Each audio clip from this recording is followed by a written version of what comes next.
ပြည်ထောင်စုသမ္မတမြန်မာနိုင်ငံတော်သမ္မတဦးမင်းအောင်လှိုင်သည်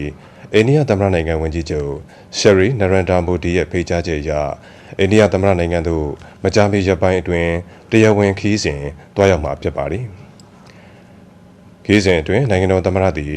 အိန္ဒိယနိုင်ငံသမ္မတနှင့်တွေ့ဆုံခြင်းဝန်ကြီးချုပ်နှင့်တွေ့ဆုံ၍နိုင်ငံဆွေးနွေးပွဲများကျင်းပခြင်းတို့အပြင်အိန္ဒိယအစိုးရအဖွဲ့ဝင်ဝန်ကြီးများပြည်내အကြီးအကဲများနှင့်ဇီဝရေးဖွဲ့စည်းများမှပုဂ္ဂိုလ်များကိုလည်းလက်ခံတွေ့ဆုံသွားမှာဖြစ်ပါသည်